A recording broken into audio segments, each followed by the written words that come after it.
I just want to solve three different things in life. Number one, I want to build one-of-a-kind software. I want to work with incredible people. And most importantly is that I want to have incentives for when I win, my friends also. And so I think the studio model pretty much provided a way to achieve all those things. Welcome to another episode of the Crunch Capricorn Show, TKS. Today, I'm really excited to have Matt Espinoza, someone I follow on Twitter that is building a HoldCo in a studio model. He's already had 2 exits, so I thought it'd be fun to bring him on and pick his brain about how he's building it. But a unique thing about Matt is that he's only 22. He's already had 2 exits. He figured out the path he wants to take and he's doing it. So I thought, yeah, let's kind of dig into that. So welcome to the show, Matt. Thank you so much for having me. One thing you mentioned before we got on the interview was figuring out what game you want to play. And I think that's probably true for any age, but I guess in your 20s, I think that's probably one of the most important things to figure out. What did you mean by that comment? Yeah, I think a lot of people my age are playing the VC backed, raise a bunch of money, funding announcement, post it online, get a little bit of credibility. And that type of game is different. And I think the game that I only know 2 other people my age playing the studio HoldCo game, which is, most of it fully bootstrapped. You have one company that's like your cash flowing asset, pretty much allows you to build these other ventures. And I think a huge inspiration for us has been like Greg Eisenberg, Tremosi is fully bootstrapped. And so a lot of these like bigger figures are doing a game differently and they're proving that this model actually could Yeah. potentially work. And especially if you can start like younger, I think just the compound effects just kind of play in. Yeah. Before we go into like how the company is structured, why did you choose to play this game versus it's kind of weird to say this out loud, but the VC backed is the traditional path that most people take if they want to Right. build a tech company or be a tech entrepreneur. So what about this other alternative path kind of stuck out to you and why did you decide to go down that one?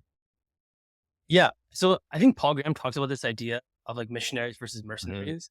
So there's some people that are like initially like mission driven, like they have an innate desire to solve this niche like verticalized problem. And me and a lot of my other friends just like aren't like that. Like I built my first company in crypto, we sold that. I built my second company in AI, we sold that. And like I'm more interested in like finding novel ways to solve problems. And I'm not like tied to a certain vertical or a certain idea. And so to me, like, I thought it was way more interesting to kind of build a studio with my friends. I think that has the kind of compound effects. And realistically, I just want to solve 3 different things in life. Number one, I want to build like one-of-a-kind software. I want to work with incredible people. And most importantly, what the incentive model for studios that's different than regular startups is that I want to have incentives for when I win, my friends also. And that could be from a per company basis. So I can work with one friend just for one company. And again, like if he wins, I win. And so those models are different than like a startup. 'Cause for his employees, that's a different structure. And so I think the studio model pretty much provided a way to kind of achieve all those things. What were the other 2 things you mentioned? The first one is working with friends, and if they win, you win. What were the other 2 that were on your list that you're optimizing Y- for? The other 2 are just like building one of a kind software and then working with incredible. Got it. Got it. So what is halation? And if for people that don't know what you're building, like how would you describe it? What is it? And like what's the TLDR of it? Yeah, we're a bootstrapped holdco. We're verticalized mostly in B2B software companies. We currently have 3 companies in our portfolio. 2 of them have full-time CEOs, and then one of them we're just incubated recently. So the whole core team is like focused on that one. But Got it. And the previous exits, were they part of the whole co?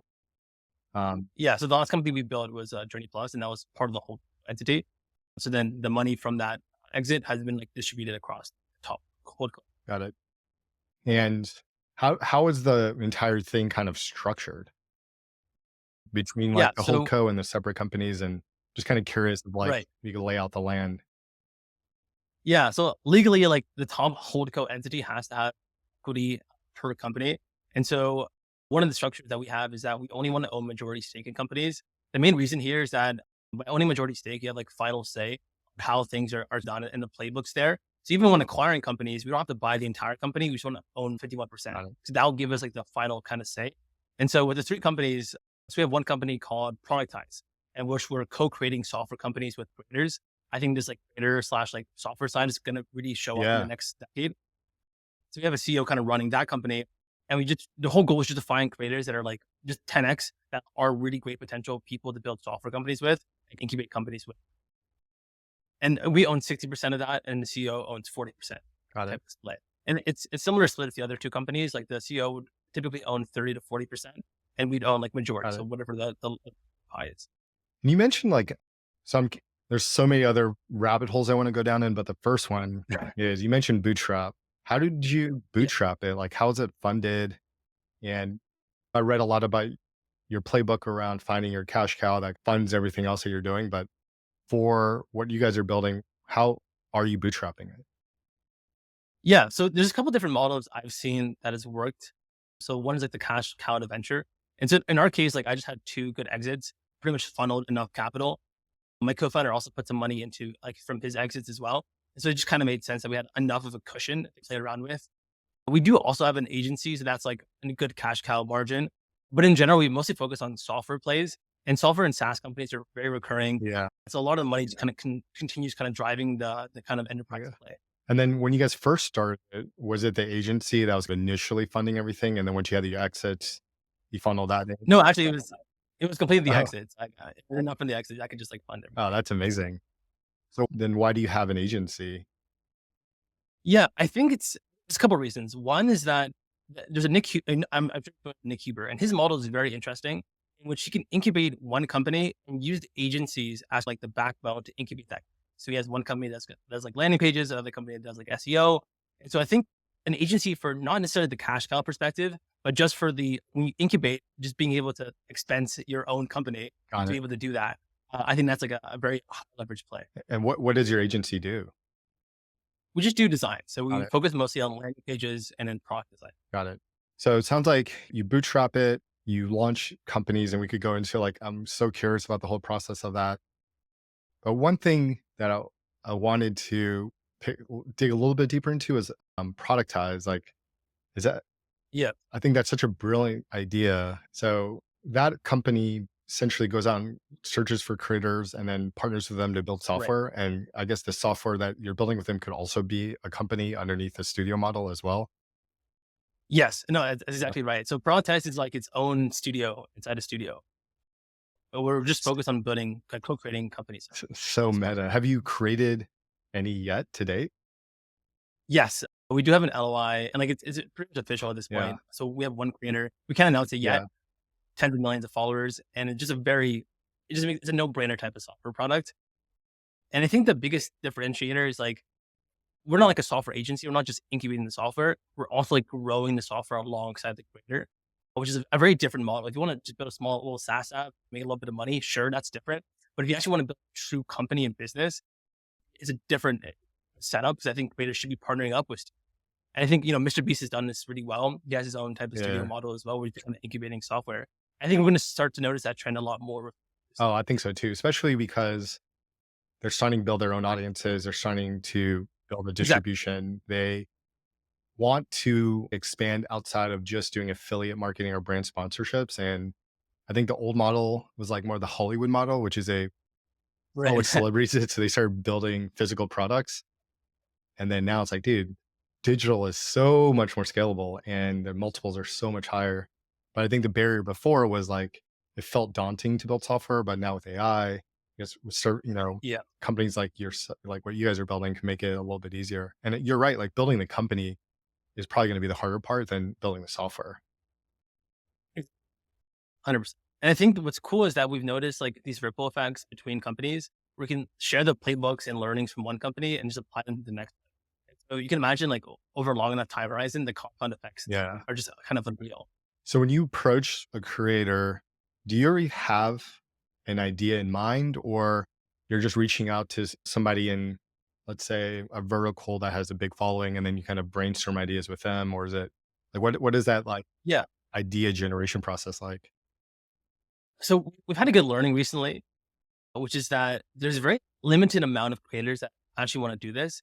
And Oh, even the creators that do want to do this, some of them aren't big enough, right? And so realistically, we only want to take 1 to 2 bets a year with any creator. So you can imagine, okay, cool, like that type of filter becomes really, really small. If you're only building one company with one creator a year, that creator has to be massive. And so like our goal is like, hey, like, can we find an idea first and then do everything in our power to then close that creator versus like you kind of opening up and having anybody apply, which is still an option. But I think if you're maximizing results, you already know what type of person you want to work with in general, and just doing everything you can to get that close, I think is more ideal. Yeah. So it sounds like there are not a lot of creators that want to do a model like this. You have to kind of find the right ones. And then Right. how does the idea for the software kind of get developed? And is it you're pitching it like different software ideas and you're collaborating with them, or do you guys have like a bank of like 50 ideas that you think could work really well and you're just trying to find the right creator for one of those? What do you maybe a Yeah. different way of asking, what do you think is like the most efficient process there or the most Yeah. successful approach? Yeah, so I think I'll take a step back here, and I think the best type of creators, because there's different types, right? Like we don't want to partner up with a Mr. Beast or Logan Paul. We want to partner up with this like term called knowledge creators. These are creators that are verticalized in a certain field and in a certain like demographic, and most importantly, if they have some sort of course or some sort of other thing that they've already sold their audience, that's insanely because you already know that they can sell. And so if you can check box those moments, cool, it's a great ideal creator. And so that way, when we launch any software, we can get beta customers, we get people that have real feedback on the product. And most importantly, when we launch, like the distribution will be huge. And we know from day one, we can get a ton of capital and kind of funding that venture. So I think that's like, before we even get into like the kind of nitty gritty, I think that's a very important like, filter process. I guess in general, in terms of the ideas, we mostly find ideas through a couple like trends and topics. So one idea potential as well is like finding the top course creators that are doing very well in a certain vertical, because then these are like knowledge creators, and then trying to find like, what are like software companies kind of build. A good example would be, let's say there's an Excel, and that Excel creator is like looking ton of like AI Excel software companies. So I'd even say, cool, if you can pair an AI software company, like Excel, with an Excel creator that has like a huge audience, that makes a ton of sense to kind of building. Wow, that's so smart. So going back to the HoldCo, it sounds like there's productized, which is very like a HoldCo or a studio within the studio. Right. That's right. Yeah. And then you guys either buy or build companies. Have you bought any companies or is it mostly historically been building? Yeah. All the companies right now, we've only Got built. it. We've had a ton of like interest, and a lot of people reached out to kind of sell, and we've also wanted to buy. So there's been two cases in which like we're really close, but the deal never went through. And so, Wilkinson talks about this a lot, but like buying is typically better than building. But I'm very much a 0 to 1 person. Yeah. I think half the battle is that I don't want to go through like a micro like acquisition. So I think that's more difficult than like a macro acquisition. Yeah. And so if I do want to acquire a company, it's because like I have high conviction. There's already PMF. It's because there's a little bit of traction. It's doing 5 camera or like I want to make sure that it's doing really good numbers and I can just scale it to another level. And so that's been difficult to find as a good filter. Yeah. I can't remember the name of the company, but I remember there was like a company, it was more of like a private equity model, but they bought Evernote and Meetup. Those are probably the companies that are more what you're calling macro because they have product market fit. They have huge audiences. They're part of Yes, internet culture. And you know that like if you and I were in a room and we try to rebuild that, like maybe 1 out of 50 times we would ever get to that scale. So it's like there's something that, yeah. exactly. So I agree with you. Those are the type of companies I think are worth acquiring. Exactly. So you said it's been challenging to find those golden opportunities. Yeah, at least for us, Yeah. it's been difficult. I think like a lot of acquisition marketplaces have popped up over the last couple of years, but we just haven't found anything good there. And even then, they're marked up by a lot because you have so many different view sets. One thing we've been looking into a little bit more has been like brokers. I think that's like an avenue that could be interesting. Because again, like the deal sizes are like they're not fully public, and so it's easier to kind of find those type Yeah. of people. But it's been difficult on our end.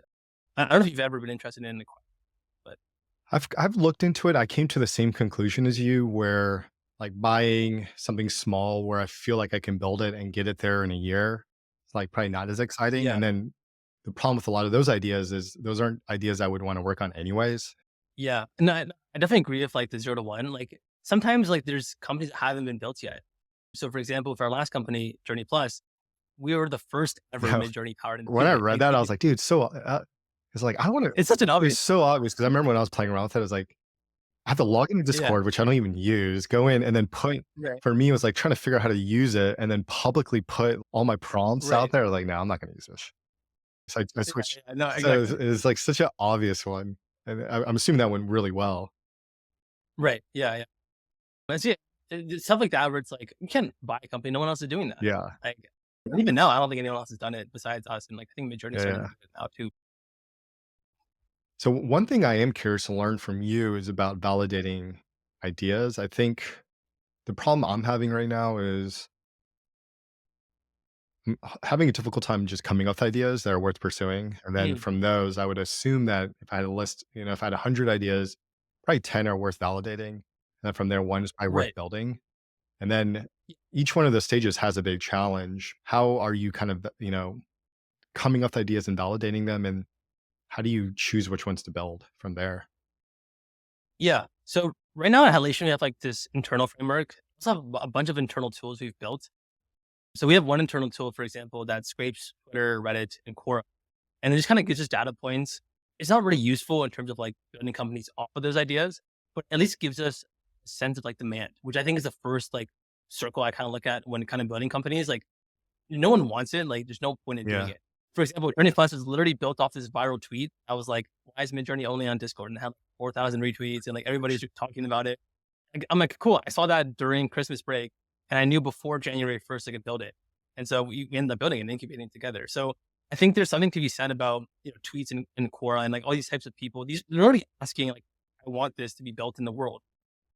But of course, if someone asks like, hey, like, I want this to be built in the world, it doesn't actually mean they'll pay for it. I think that's like the difficult part because you can have tons and tons of ideas, but then knowing what products people actually want to buy is a different problem. And so in general, like, it's kind of a demand set, like Twitter, Quora. And then we figure out the type of like supply, like the product that people actually want to buy it, mostly through talking to those people from the comments, right? So someone's commenting on that same post, we can then talk to them. They're early customers. They've obviously shown that they're interested in it and you can even pay them for their kind of user interview.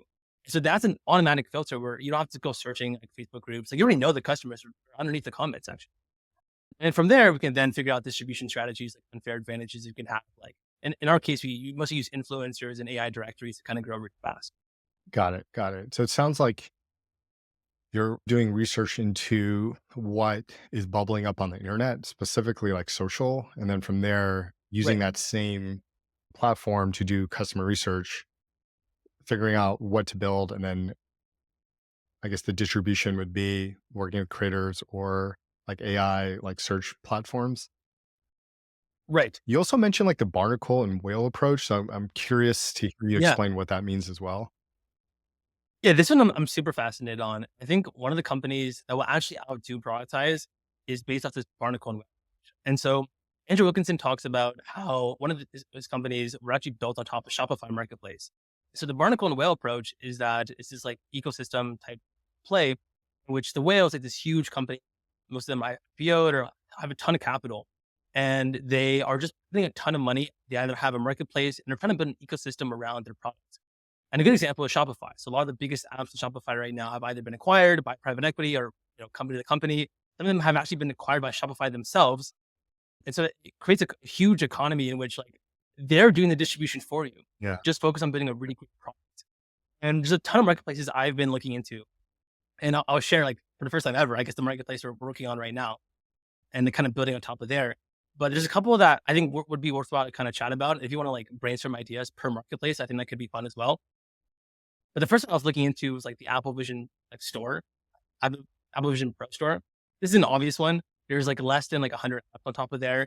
And the only difficulty is that you have to get your hands on top of an actual hardware device to be able to kind of play around with it and have that feedback loop.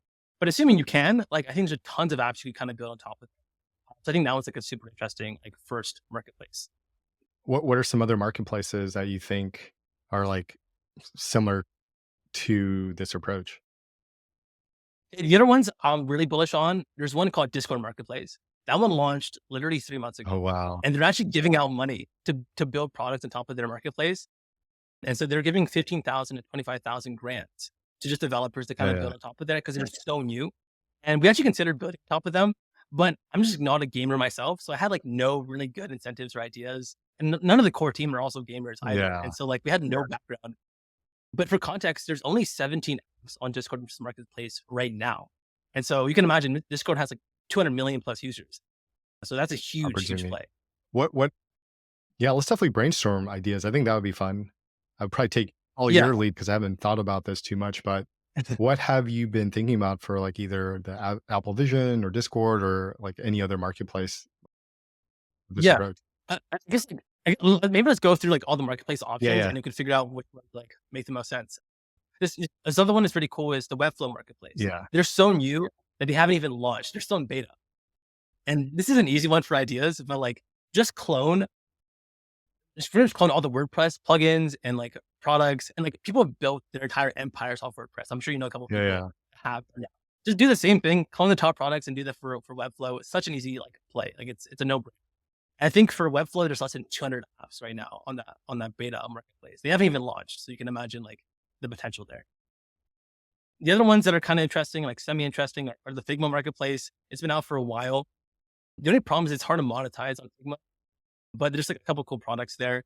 I think Figma also bought a company that we're just putting a bunch of diagram, I think, a year and a half ago. So I think that's also interesting. I think that's the best part of these marketplaces is that there's a world in which like the whale actually buys out the barnacle, and that's like totally possible. Like it's kind of shown. Like, the other ones are Slack marketplace. Also, like the most popular app right now is called Donut. I don't know if you've used it before. We did use it. Yeah, Let me like how much revenue do you think? Well, explain what Donut is and how much revenue do you think yeah, Donut's doing? yeah. So Donut is just kind of a Slack app that you can add on top of the marketplace, which allows you to connect with people within the same Slack group. And so if me and Michael wanted to connect, you just kind of randomly choose us, and it's probably doing like I'd say like 3 million plus. Most people don't pay for it.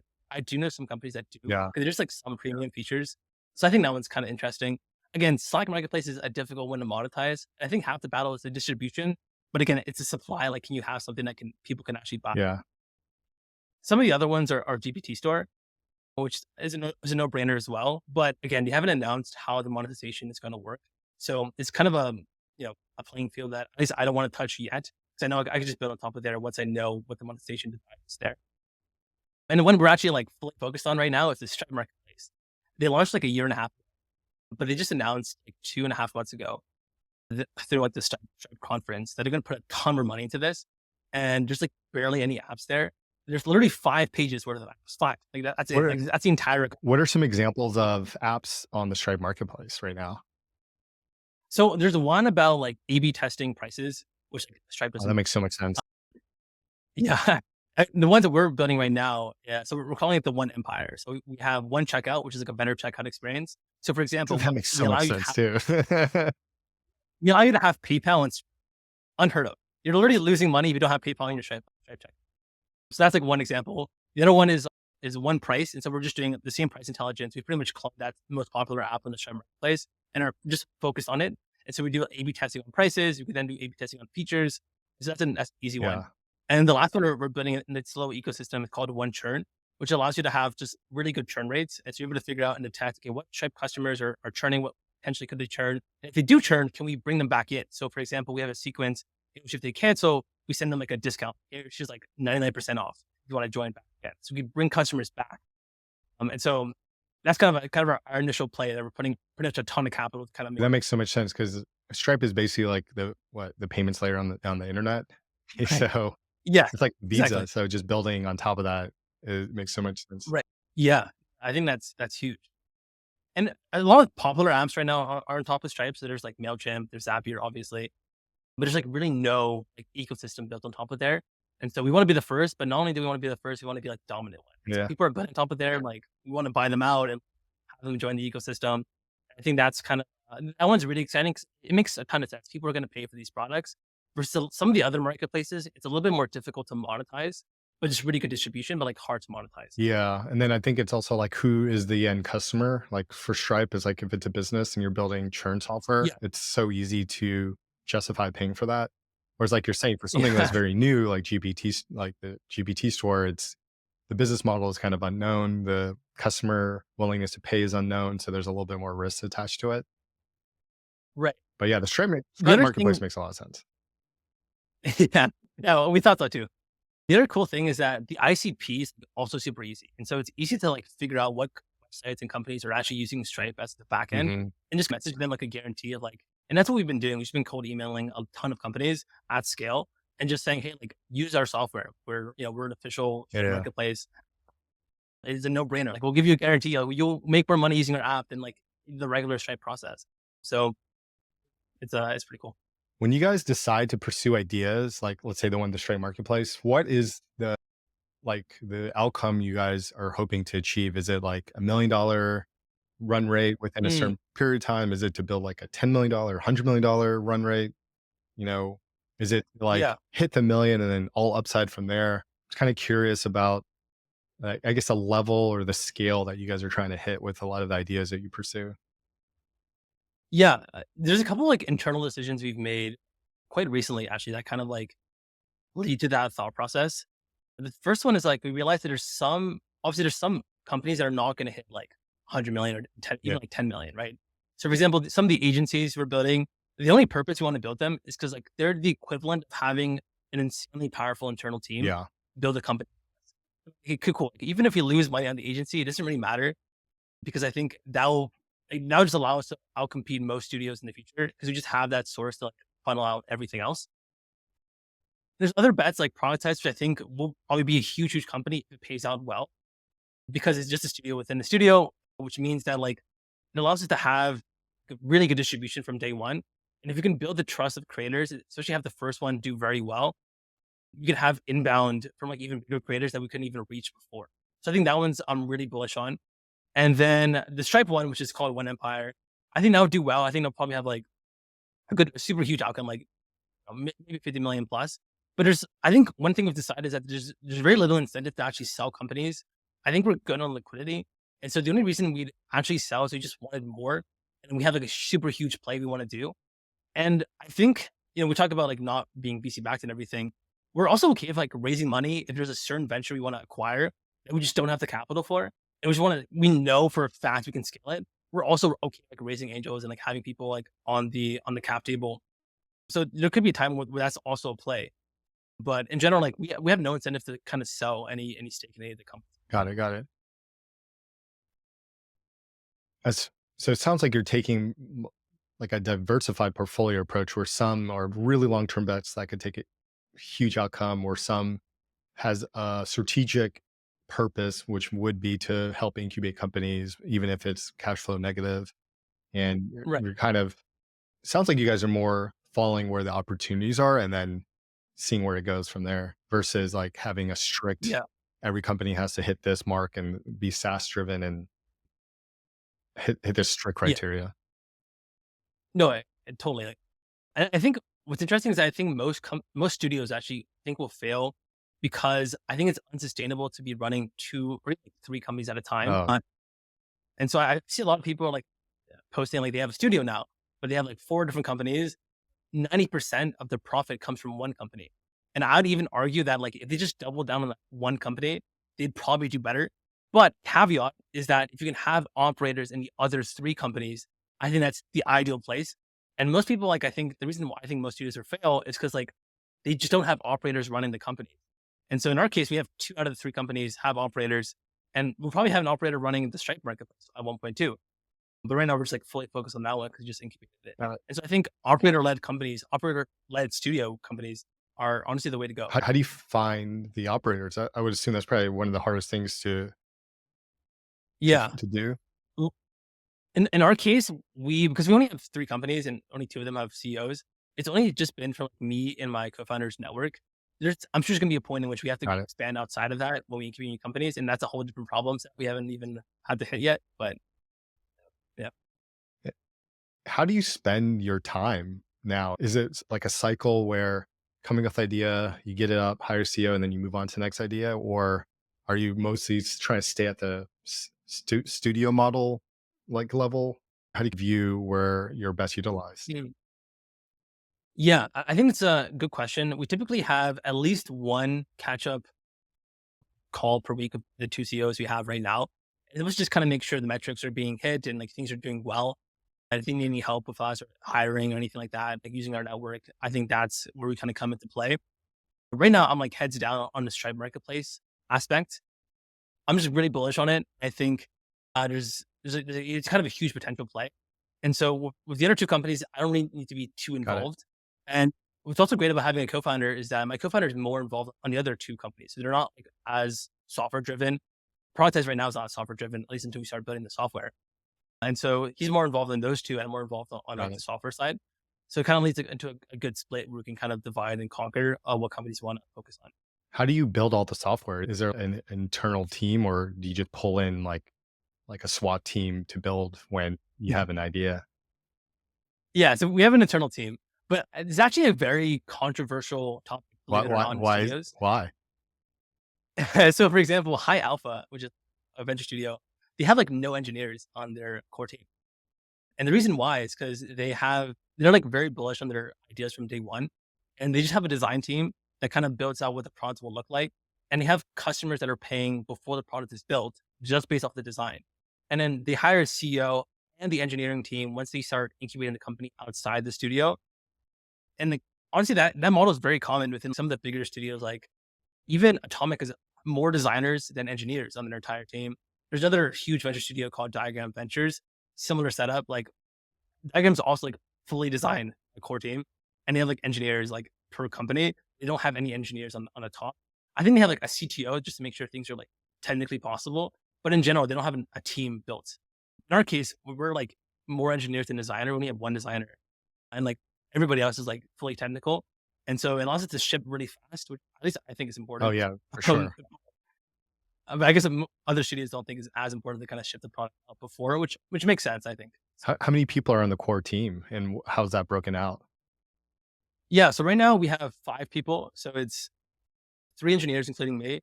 We have one guy that's like fully focused on kind of growth. That's my founder, and we have one designer. Got it. Doing this for as long as you have, like, what are the big lessons that you've learned around what works and what doesn't? If you had to like give advice to me or anyone else that's interested in doing a similar model. Yeah, I would say number one, like get the cash cow. I think that's like the first step for building any HoldCo company. Like you need to have some sort of cushion. And if you're not raising, like you need to find some other way to get the cushion. So other ways is like in my case, I just had exit capital. There's another way is getting the agency first. That some people agency is a very intuitive model to build. But if you even for me, like agency stuff is very difficult. I leave a lot of that stuff to my founder because I'm very like technically and product driven. So I even say if you're more product focused, get like a micro SaaS that's doing very well and like have that be your mini cash cow. Number one is to get that cash cow going. Because without that, you're going to put a ton of money and time into like a bigger venture. And you need some sort of way you can survive or like thrive and like take on bigger bets. If you don't have that cash cow, you're not going to win. So that's a huge learning I recommend. And the second thing is like, I recommend for most ideas, especially if you can't figure out ideas to kind of build, is just clone the top apps on different marketplaces. I think the marketplace ideas is huge. And so even like if you're right now, like I would find a cash cow. And number two is that I would probably build on like Webflow and like clone all the WordPress plugins and sites. Like that would be the first step is like an easy type of setup. And then from there, once you have that type of like foundation, it's easier to take on like crazier bets and like find bigger ideas that like people aren't going to back. So those are kind of the setup. It sounds like you guys have your cash cow. You've had some exits. You are taking bigger and bigger bets. Like, what is like the zoomed out vision of what you want to create? When you think about like the next decade and how everything's going to compound, what does that look like?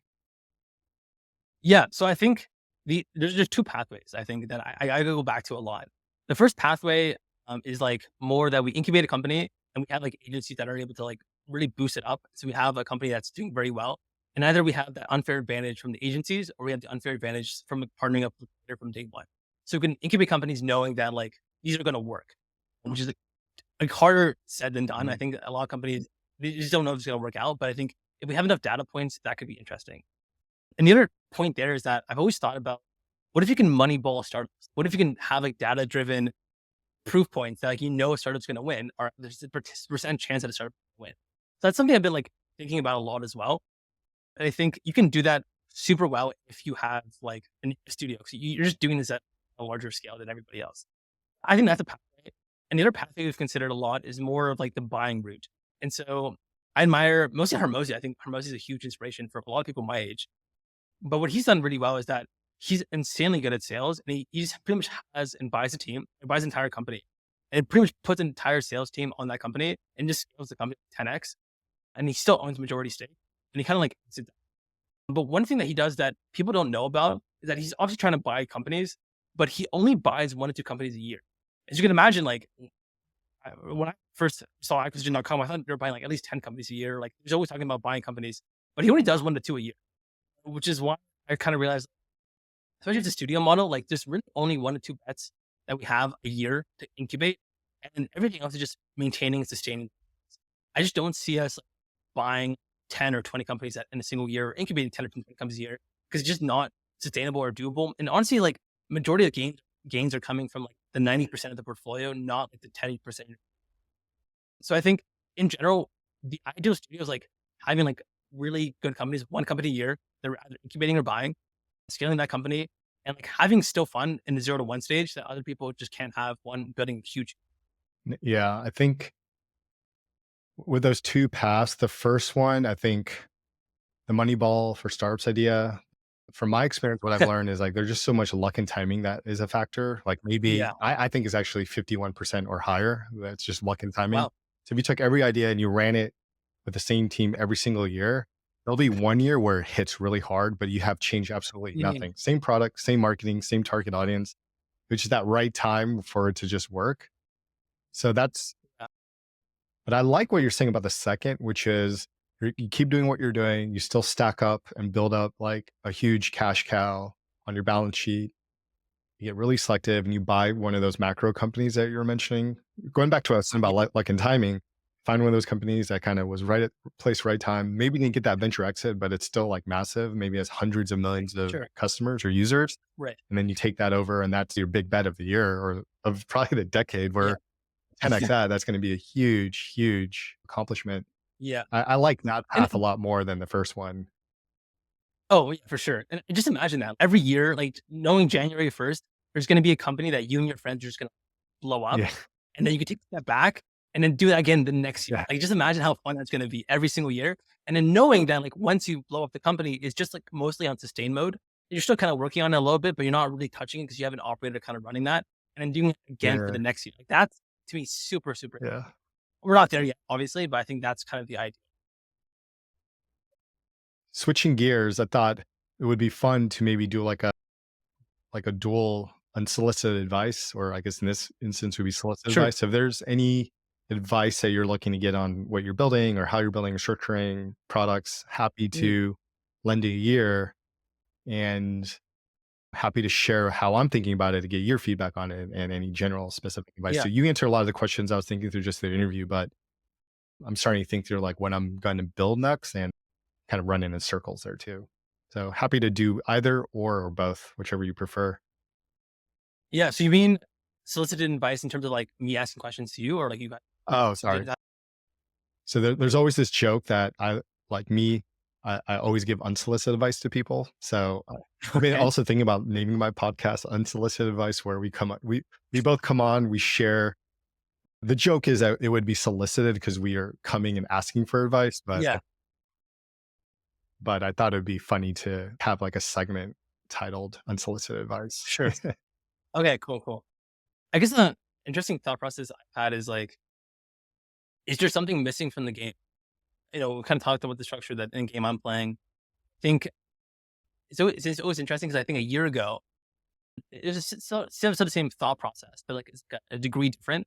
And so I always wonder, like every year, like what's that degree change? Because there's always going to be a little degree change, like a little mindset change, something you would have told yourself a year ago.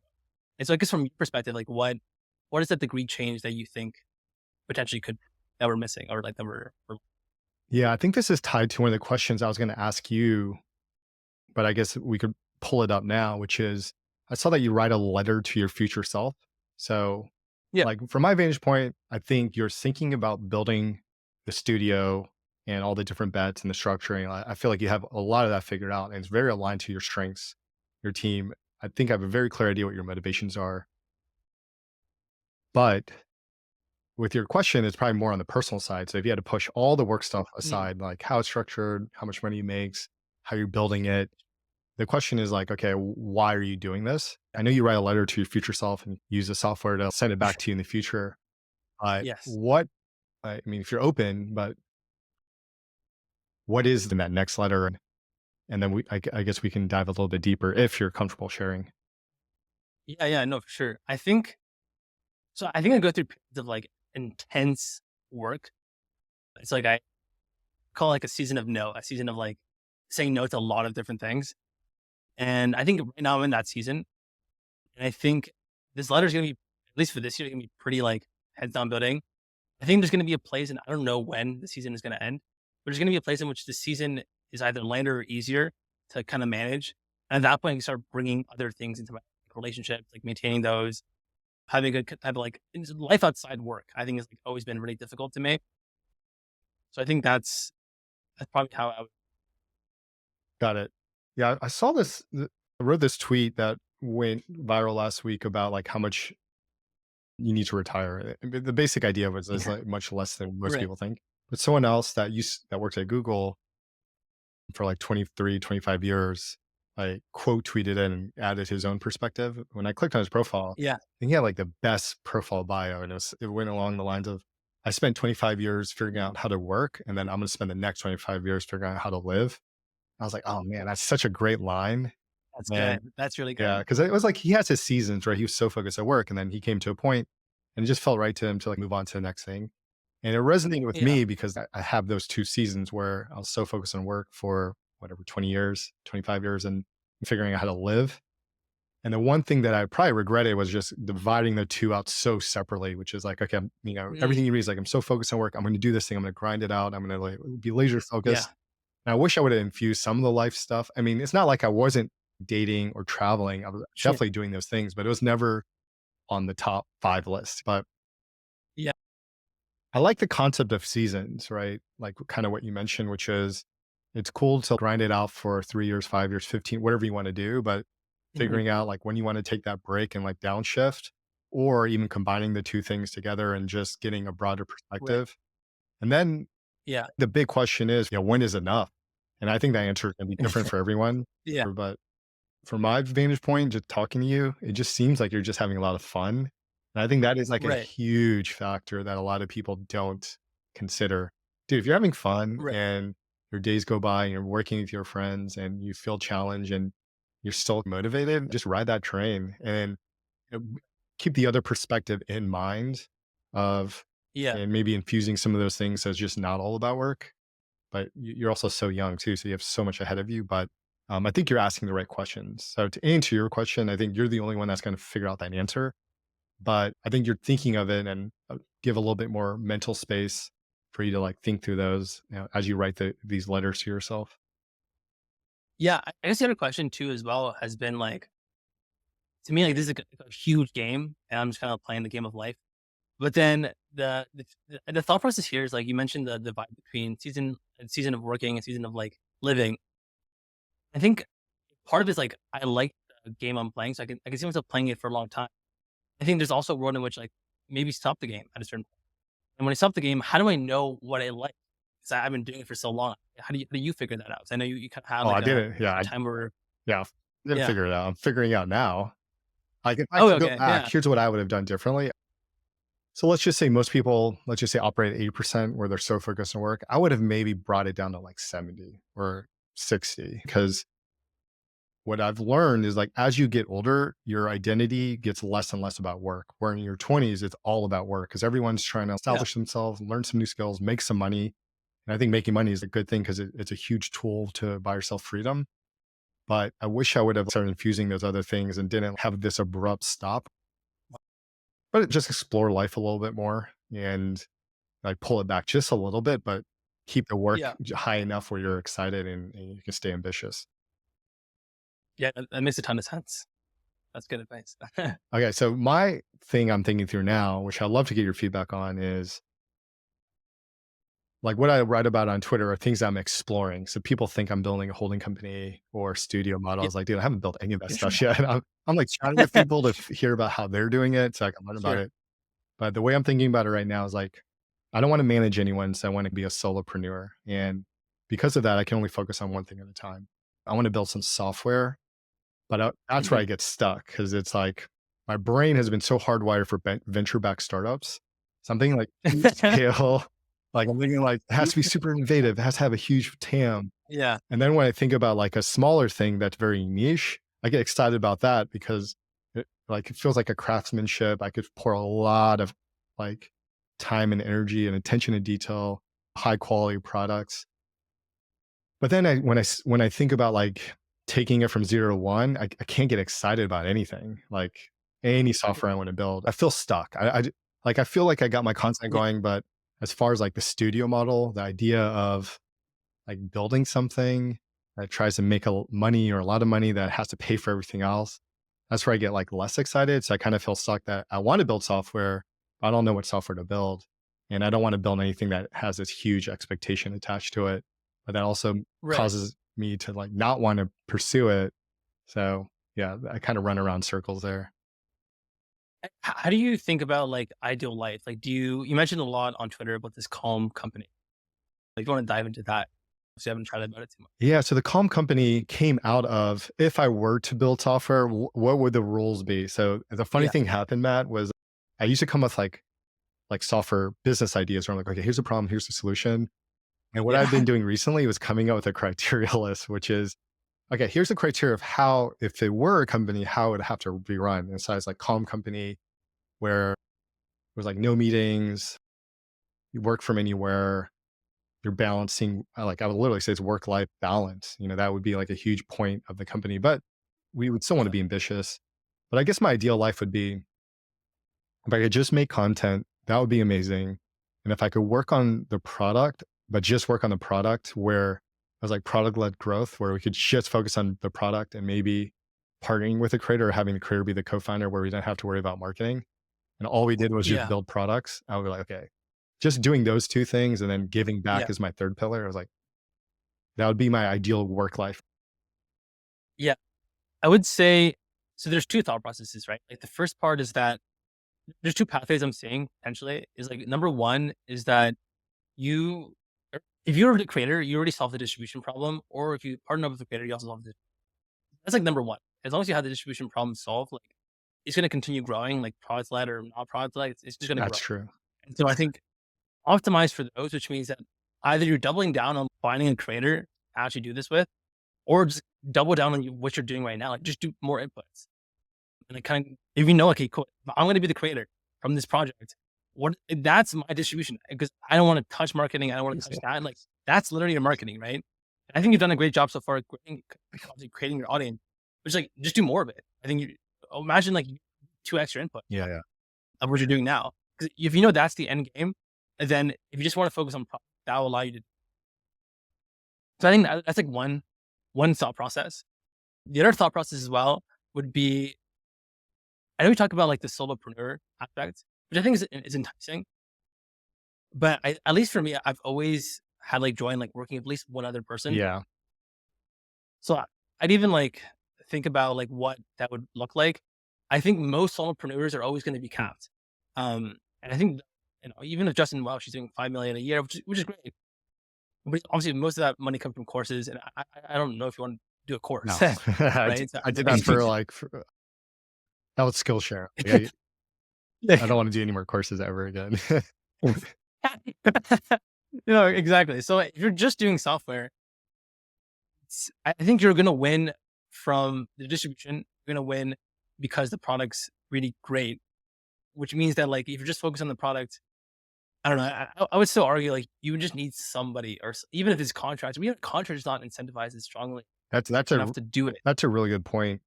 I mean, I do really enjoy working with folks. Can you made a comment earlier about working with your friends, and if it's a win for them, it's a win for you. Are most of the people that you Yeah. work with, you consider, I guess, either friends or people that you consider like as a friend because you're working together and that's what makes it so fun on the day to day? Yeah. Well, I think first, like, what do they have that I don't have? So, for example, we have one guy on the team that's killer at SEO and killer at paid ads, and I don't want to touch that at all. And so he just kind of does his own thing and kind of shows what he's doing. And I think each person in the core team does not touch other people's Domains. circle Yeah. of genius, which is obviously the best type of structure to have. And they're friends on top of that. But I think they're incredible not operators, but like incredible people, like, that just work pretty hard day one, and they're friends second. So I guess in your case, it'd just be figuring out someone that can you don't need the marketing person, which is great because you're the distribution. So I think I just try to figure out what parts of the circle you don't wanna do, Yeah, that would make s I like the structure that you have. If I do enjoy working with people, I would probably want it to be a really small team. It would probably be engineer and yeah, designer, maybe like one ops person that can handle a lot yeah, of the other things. Is your intention with your structure to keep that team size like 10 people or less as a core team? yeah. I don't want it to go anything higher than 6. Right now it's 5, Yeah, yeah, and yeah, nothing higher than got it. 6. No, that's a good point. So keep doing what I'm doing on the content side and be open to working with an extremely small team, especially if I'm building software, because I mean, like, Yes. You I can't can't do that. build software You can't. by myself and do content at the same time. So that's a good Yeah, point. yeah. Out of, Yeah, so go ahead. I think the last part there is I would at least for me, like, I'm not bullish on solopreneurs, and so I'd even remove that from your Oh, vocabulary. yeah, Like, that's I a just great take one that out. too. I wouldn't even say that. Yeah, yeah. 'Cause I think I just don't know a single person that's one solo. It's Yeah. just not a I thing. think when I say And that, even if they have it was more about being yeah, go burned ahead. out from managing people for most of my career. Yeah, So that's why I'm yeah. enjoying content right now. But I can imagine in a year, I'm like going to miss working with people. But that's a good point. Maybe to wrap up, I'm curious to hear about your motivations. Like, what is like exciting you about this path you're going down and the game that you chose to play? And I would definitely say, man, I'm super impressed with how you're thinking about the world, but I'm just curious about like what motivates you. Why are you doing this? I think inherently, I've thought a lot about this. One is I definitely like the startup side of things, and I think if I could just do that with my friends and, like, everybody's winning, like, I think this is just the best way for everyone to, like, become really rich and just do very well, and I want my friends to win just as much as I want to win, and so this is, like, I think genuinely the best model. Like, we're not all co-founders in Halation, like, only me and my partner are co-founders in Halation, but per company, incentives and models that make sense for people that I bring on. And so and the core team has, like, if you're working on the software company, you're gonna get a profit share and equity of that software company. They're incentivized to kinda do that. They're full co-founders, but you still have the incentive per company. So I think I mean, I just can't just have not been able to find a model that works. I think that's just super exciting, and I think that's just super motivating. Yeah. I think the other thing is, like, what we mentioned before, which is, like, knowing that every year, let's say we launch one company or we build one company, just being so excited about that January 1st, knowing that that's gonna be the company I'm gonna launch or build. Yeah. Yeah. And even if it doesn't succeed, it doesn't matter. It's like, I'm kind of playing a fun game. Yeah. Yeah. And I think that's the big point that you're making is like you're just having a lot of fun doing it. And as long as you're having fun, I was like, keep doing what you're doing, tweaking around the edges and just make sure that's like at the top of your bucket. And if you can have fun, do with your friends, make some money, change their lives and build some great products that improve other people's lives or businesses, I think that's like a quadruple win. And then along the way, just make sure you balance some life stuff out so you can become Yeah. not just one dimensional, but multi-dimensional and well rounded. And I think, yeah, you'll be fine.